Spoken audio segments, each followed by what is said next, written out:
pledge allegiance to the flag of the United States of America and to the republic for which it stands, one nation, under God, indivisible, with liberty and justice for all.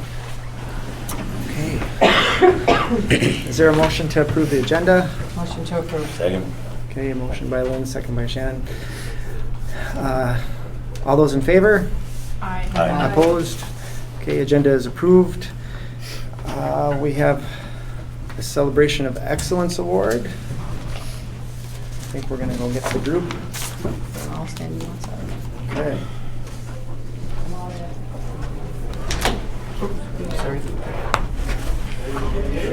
That's what I want to see. You're in.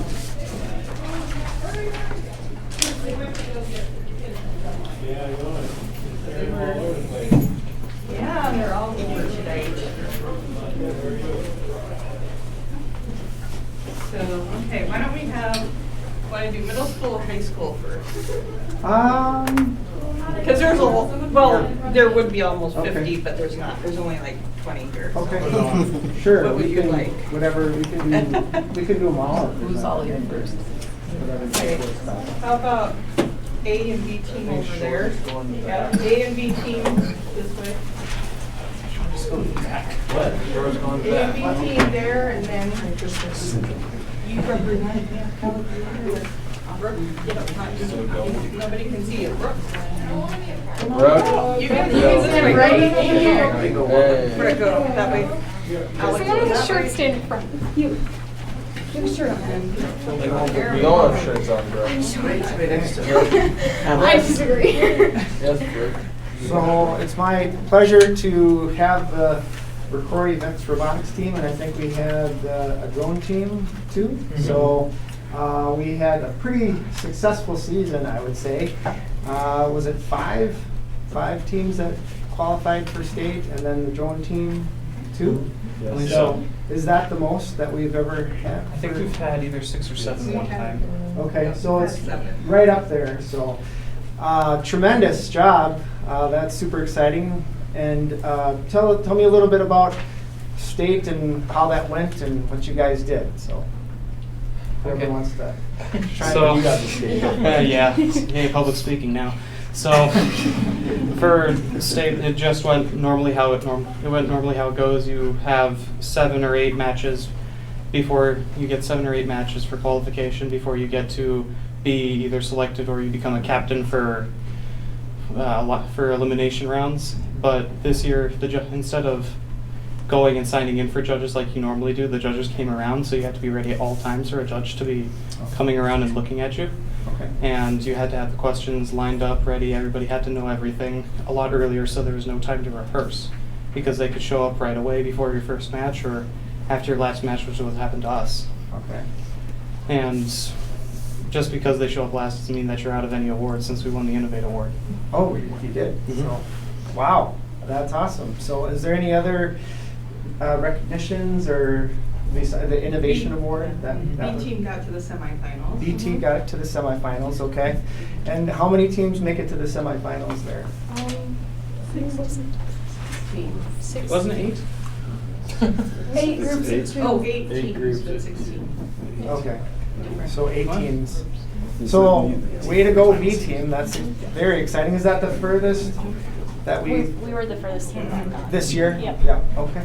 Congratulations. So, anybody from the drone team that wants to speak to how that went for them this year? They went pretty well. It was pretty much our first time flying on Okay. that field. We haven't had any practice on that field. Okay. So, and we got 4th place Oh, awesome. in, I don't know, I guess world, since this is the first competition. Okay. So, Okay. Wonderful. Well, we're so proud of all of you and being a part of the robotics and drone teams and representing Rocori and doing such a great job. So I'm just going to present this to you and the team. So whoever wants to maybe take this and pass it on to the coaches. So congratulations on a successful season, and we're looking forward to next year and another big showing at state. So And thanks everyone for parents' support and all the stuff that goes into the effort for this. I'll stand over here. A lot of time and energy. Thanks for the recognition.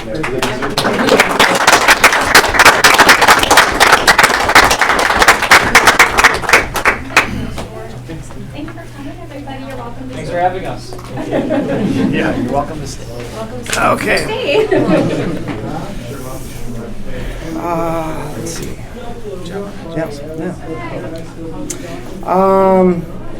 So let's see. Comments and requests from visitors. Any visitors? No. If we can just get maybe a student senate update. Right now we're just starting to get ready for the yearbook signing day Okay. for that. So Wonderful. And then now we have the consent agenda. Anything that needs to get pulled, otherwise a motion to approve. Motion to approve. Second. Motion by Lynn, second by Kara. Any further discussion? All those in favor, please say aye. Aye. Aye. Opposed? Okay. Consent agenda is approved. Discussion item. Looks like the integration, achievement and integration plan. So we've got a little presentation from Sam Court. Come on down. Take one, just pass it down. Yeah, hi everyone, thanks for having me tonight. Brad said keep it short. Holly said keep it short. They said it many times today. I'm not sure if that's a message in my other presentations, that it's too long or what, but I won't take offense to it. I'll just know that we're on a tight schedule tonight. That's how I'll take it. Only because there's a band concert. I have, so I've gotten the chance to work on our Achievement and Integration Grant for the last 2 years, but now we're up, so it's a 3-year cycle that we have to submit to the state. So that the grant that we've had I was here for two years. It was written before I came, and now we're ready to write the new grant for 2020 to 2023. So here's just a quick kind of nuts and bolts of what it is. I can give you the full plan, but it's a fun read. It reads like a grant. So we'll just kind of go through this. That'll give a better kind of overview of what it is. Purpose is just on that first page of just what it is. It's really the goal out of MDE is to close achievement gaps and to increase racial and economic integration within districts and between districts. So there's some great statutes there as well, kind of linked in how it's doing it. And so if a school can become eligible in multiple ways. So you can be a racially isolated school, and that would be a school district like St. Cloud, where they have 20%, more than 20% of African American students, Hispanic students, free and reduced students. If they have more than 20% of the other surrounding districts, you can be labeled as racially isolated. We join, and we're part of it because we're in an adjoining district, so we partner with St. Cloud to be able to kind of help with some of that integration, those integration pieces, learning from them, and then also improving that integration between the two. You can just be a school, a racially identified school, so that's within the school itself. So they have, St. Cloud has a few schools that are racially isolated as well within their district, and then really any district in Minnesota can also be part of it. They voluntarily join in. Achievement and integration goals. There are 3 that the state says we need to have. We need to have something that's going to increase the integration, something that will reduce achievement gaps, and then this here is a new one, which is increasing access to effective and diverse teachers. So I'll kind of go through. We've got 4 goals as a district that fit into the 3 requirements, I guess, out of the state. Next page is just what we look like when we're breaking it down by demographics there. So growing number of Hispanic students, but overall, still about 85% white. So goals 1 and 2 would fit into the achievement gap category, basically. So they're looking at raising achievement for all students. So goal 1 is more of an elementary goal. So we're going to measure that by saying that 75% of our students with receiving free reduced meals will get average to high growth on the reading test. So that's our local assessment that we take 3 times a year. So we're going to measure from the fall to the spring and make sure that everybody's making that year's worth of growth. If they have, the way FAST can measure it, if they have moderate or average to high growth, you know that they've made over a year's worth of growth in reading with that. Again, kind of being able to just kind of say locally, we know where our kids are and where they're growing. So teachers did a nice job and been looking at their winter scores, and we're kind of working on how we can measure that and help anybody who's not showing that growth to really bump them up by the end of the year. So again, this would be beginning next year, but we're already doing these processes basically. Really, what they push with the A&I grant is that we don't invent something new. We work with what we already have. What are you already doing within the RTI system? What are you already doing with your World's Best Workforce goals? And just use this to help kind of bolster it. Goal 2 is at the high school level. How do we raise the graduation rate for our Hispanic students? So if you look at the MDU report card, our Hispanic or Latino students are at about an 85% 4-year graduation rate, where the rest of the district is at 95. So looking to raise that, and we've got some strategies within them. Each one of the goals underneath has strategies. We need 1 to 3 strategies to hit those. So, and there's various ways that we're going to measure those strategies too, along with the goals. But I'll just give you an overview of what the goals are this time. Goal 3 is then more of an integration goal. How do we, working with the districts around us to help kind of open our students' eyes and increase the awareness of all the students around them, preparing them for that workplace where they can work anywhere in the world really and be ready to go. So this one we'll use a Likert scale. We've been using this scale in previous A&I grants. It's just a strongly agree, neutral, disagree, strongly disagree, and questions about how they feel when interacting with people who aren't or different than them. How do they feel about working with students of color, those sort of things. And so we'll do a pre and post test to measure some growth on that to show that we're kind of opening our minds and getting our students more comfortable in the global economy. And the last one is how do we recruit and retain diverse staff? So,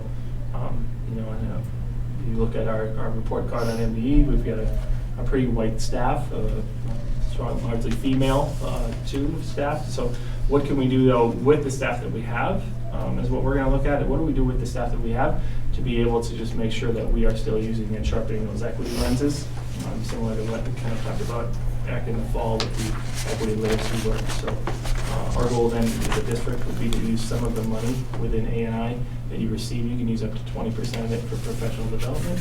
So we'll be doing some professional development over the next 3 years to increase our staff's equity lenses and equity literacy to be able to work with all students and make sure that we are addressing those inequities whenever they see them.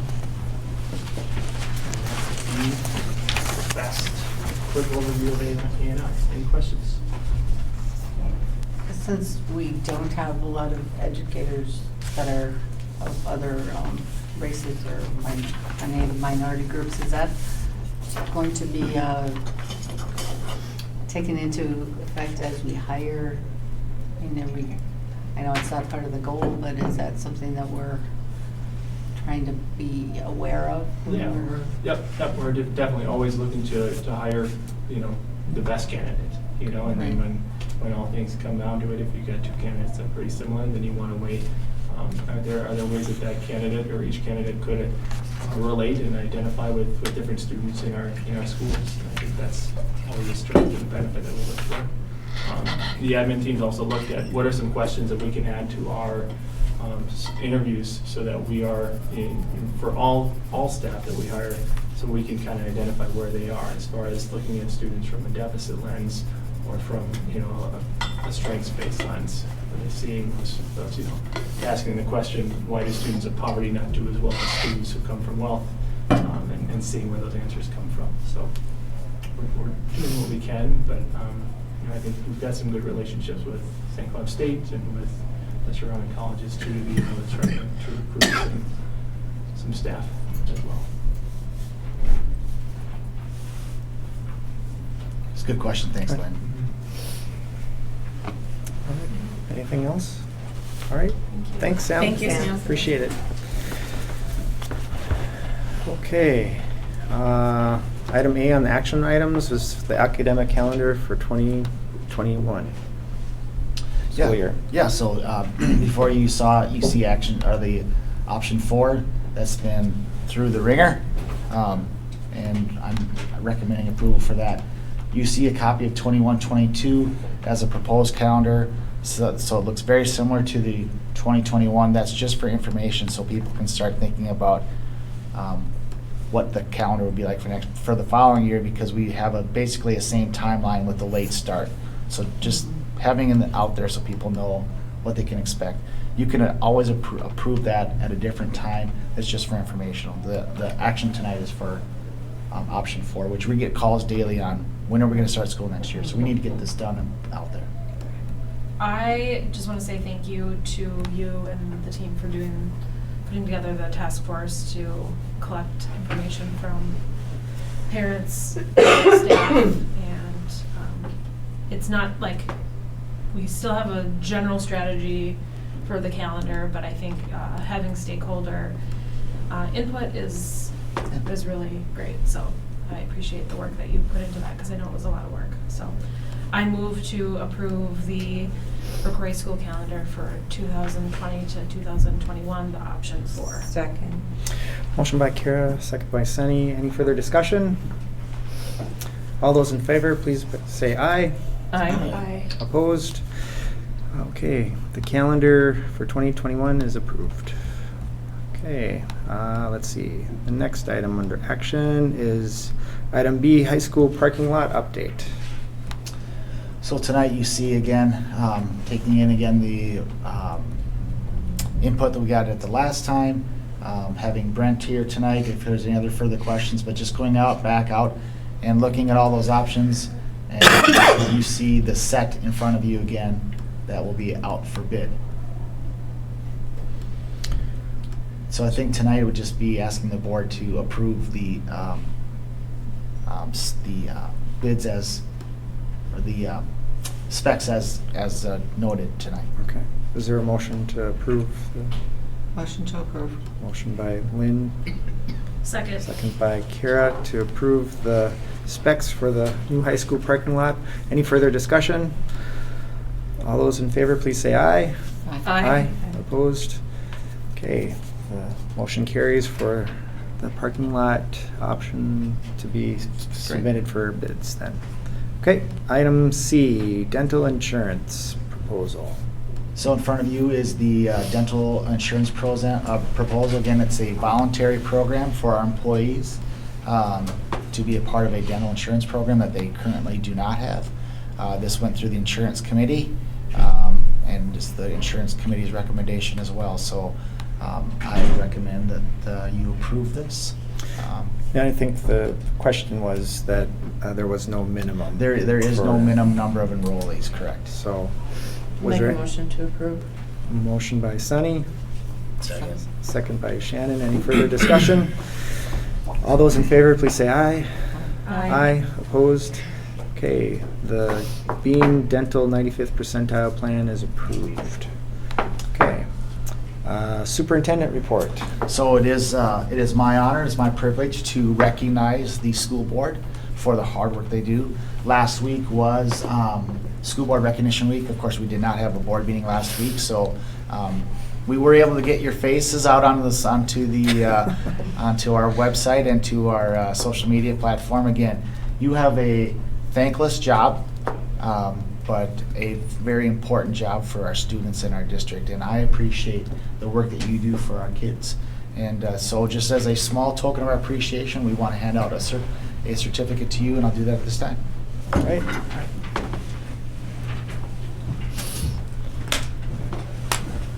Shannon Hubbard. Thank you. Shannon Watson. Thank you, Jen. Thanks. Jason Riesenberg. Yeah, thanks. Thank you, sir. Yep. Kara. Thank you. Thank you.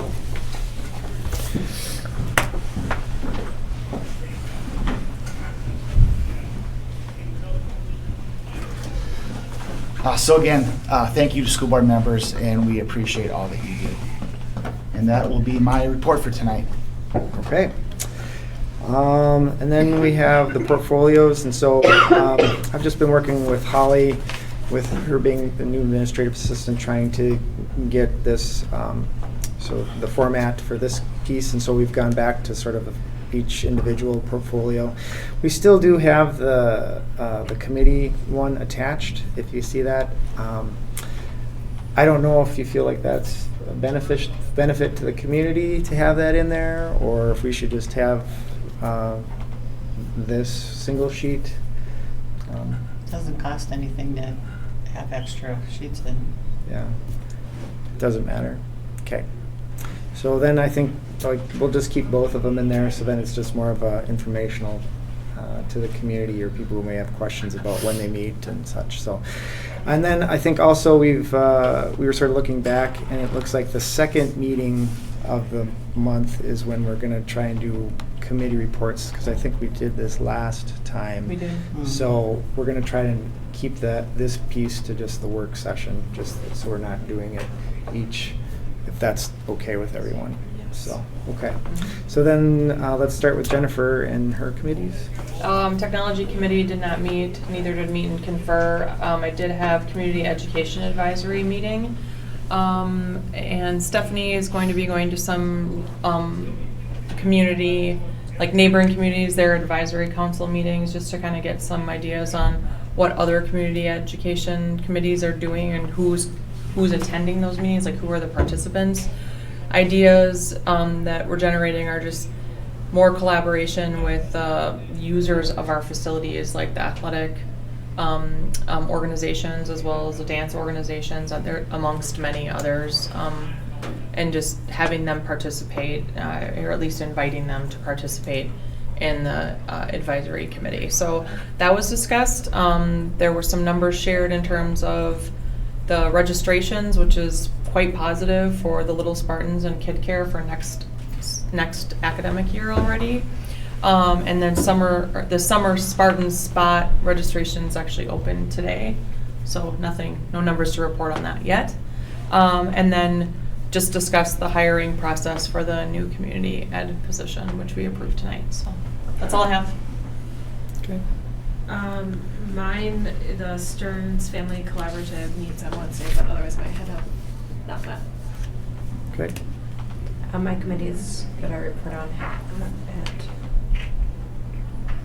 So facilities and grounds, we finalized the HVAC, which we all knew. We talked about, what's going to happen down at the brewery, and they're going to be using that piece of our land, and so we kind of put an end to that, or a start to that. And then also talked about future land and how things are maybe going with the assumption, and making sure we're talking with them so that we have a feel if we were to be forced on the land north of us.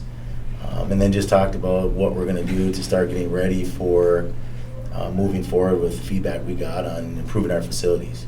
So, the idea would be we're going to try to put together, a thought anyway on where a field house could go, how we think we are interpreting the information that we got from the community, what that would look like, and try to start somewhere so we're ready for 2021. If that's the best time for us to go to a vote. So I think it was a pretty good discussion on preliminaries on that. And if I forgot something, Sonny or Brad? All right. Okay. None of my committees met, but as you know, the legislature is in session, and C is sending weekly updates out. So if anyone's interested in getting those weekly updates, I can forward them to you, so that if you want to do any lobbying or contact any of the legislators about some of the C legislation that's going through, you'd have the information. So, Lynn, you bring up a good point. I mean, MSBA day for you guys is March 23rd, so if you want any more information on that, I And could send it to you. C day for our birthday. March 10th. March 10th, yeah. I was planning on going to the Okay. C day. I usually go that one instead of MSBA because there's less people there and it seems like we have more chance of seeing our legislators, and they usually group a few districts, so we usually get to talk to at least 4 or 5 legislators. Okay, and I had Benton Stearns. We met last Wednesday. A few items with that. The 2018-19 general ed rebates were calculated, and we'll be getting about $30,000 back based upon a percentage of our use to the district from that. So they try to make it as close to neutral as possible, but just with the formulas, it's never an easy task. They also did update, let's see here, I'm just looking. They're in the middle of doing workload analysis, so just trying to make sure that we have the right staff for the right students mix. So they're sort of in the middle of doing that. Child count reports, they send that out. As far as Rocori goes, we have seen an increase in the needs in our students here. So in 2015, we had 8.9% of our population needing services, and we're up to 10.7%. So, which is an increase of about 50 students in the last 4 years. So there's definitely a need out there. Let's see, other stuff. They had, again, the monitoring. We had passed the documentation monitoring that was getting reviewed by the state, but we luckily got picked to do the fiscal monitoring for our district. And so Beth went through that, and I was going to thank Beth. She's not here, but thank you, Beth, wherever you are. So that went well, and nothing came of that significant, but it was just maybe a little bit of extra work to get all the stuff that they needed for that. They're continuing to discuss the handle with care transition, going from the CPI, which is just sort of managing students that are sort of behavioral or control situations. So they're talking about how that's going to happen. I think there may be a little bit of an introduction on the 27th because we're going to have our staff around for that planning session. And then they had the Special Ed Advisory Council just tonight. Is that, yeah, tonight. So I think there's that going on. And then we have due process coming up on the 2nd of March, and they're having it here in Rocori, and it was very successful last time, so we're glad that that's sort of been a continuation of what we've been doing in the past. So that's it from me. Let's see, what else? What's the next thing? Is that it? Budget comparison report. Any questions on that? And upcoming events and activities, I think the only thing other than just other committees is the board meeting in 2 weeks. Board meeting 2 weeks. So, any other items? Otherwise, a motion to adjourn. I move to adjourn. Second. Motion by Kara, second by Sunny. All those in favor? Aye. Aye. The meeting is adjourned. Thanks. Look at that.